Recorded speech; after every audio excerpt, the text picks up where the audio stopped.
Coming into the Tour, quite a lot of people didn't really know what to expect with Mark Cavendish. I didn't either.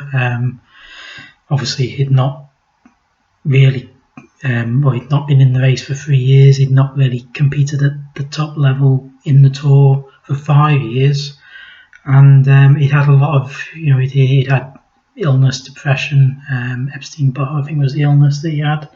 So, when last year when he said that his career was, it seemed like his career was over, I kind of saw that too. I thought, yeah, he's probably not going to come back from this.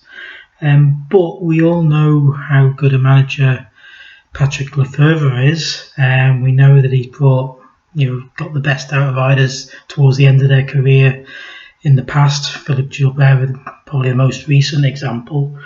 And so I was just looking at Cav's season so far to see if I can get any hints as to how he's gone from where he's, the races that he's performed in, and to sort of transferring that into this. And he did one race, the Classica de Almeria, in February, but that was the only one. And most professional cyclists do start their season in January and February. So he started quite late. So he did 4 one-day races between the 2nd of March and the 19th of March.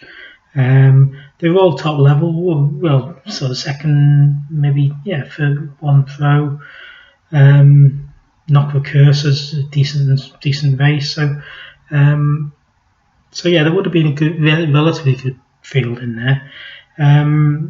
Then he went to Simona Internazionale Coppa Bartoli, which is a 5-day race, and he finished second on the first, like it was a split stage, the first one. So he finished second on that one, and 7th in the points classification.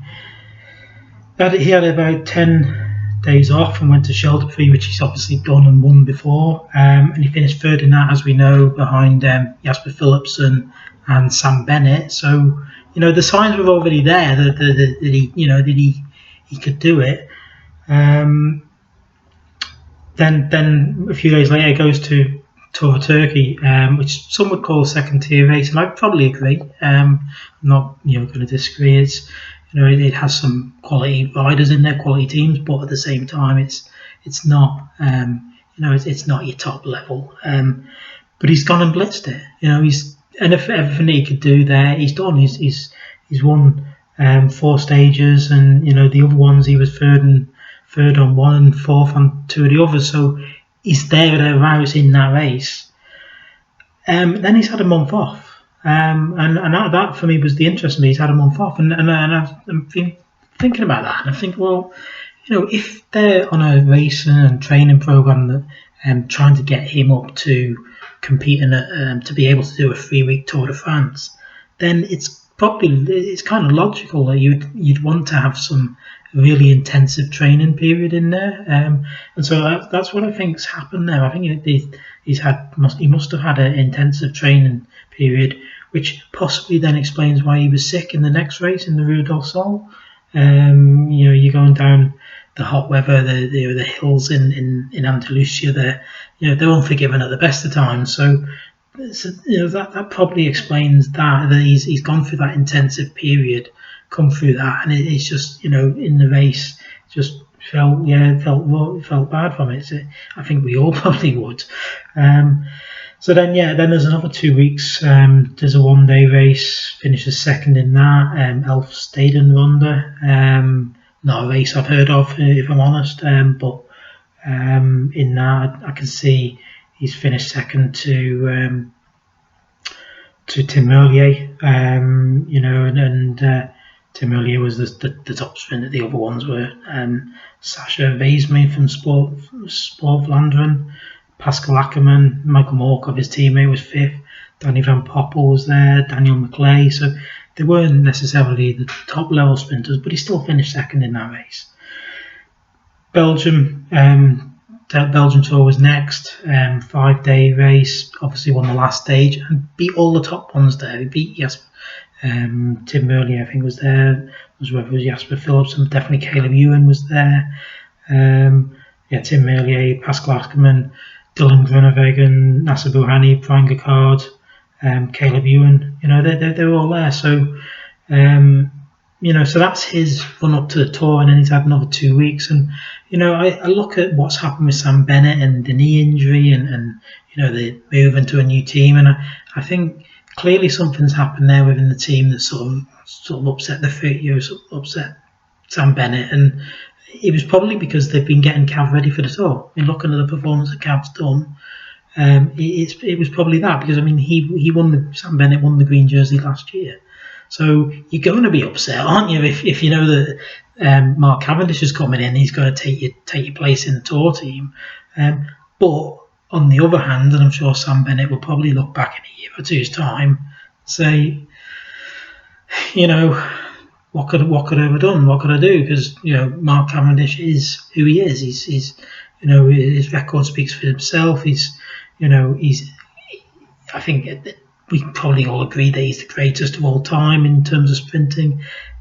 Certainly, if he gets this record, which we expect him to do tomorrow or Sunday, then I think there's no doubt about it. But you look at when you look at what that running, that sort of it's like a light touch approach to racing, and he's probably had some very intensive training periods in there.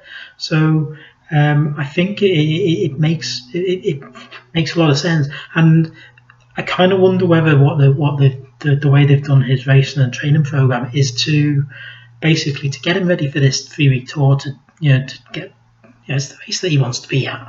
He wants to win race stages in that race and take that record. So they've done that to get him ready for that. But also, and this is what I'll be interested in. I mean, there's a few people saying if he finishes it off and wins the green jersey on Sunday on the Champs-Élysées, will he just stop? That be it? And but from what we've seen of Mark Cavendish, I can't imagine that he'll stop. And I wouldn't if I were him. I would actually be looking to go to the Vuelta. The Vuelta starts on the 14th of August. He seems to be he's now in really good form. And you see, if you can go to the Vuelta, maybe aim for another 3 or 4 stages, then there's the other record to look at, which is Eddie Merckx has the record of the Grand Tour stage wins. He currently has 64. I think Cav is on 52 at the minute, prior to tomorrow and the Champs-Élysées on Sunday. So if he were to end up with 53 or 54 stage wins after the tour, then you're going to want to go, I would think, take that form into the Vuelta, try and do that, and try and take a few more stages there, and then you're in a position then for next season to say, right, goal target is Eddie Merckx's Grand Tour stage win record of 64, which, looking at the way Cav's, he's mopping up the wins in this race, it's there, isn't it? It's doable, So that's where I feel, I personally, if I were him, I wouldn't stop, and I think if I was his management team, I wouldn't stop either. He's got this form back, he's getting the wins. Great exposure for the team, I would say, and his sponsors and whatever else.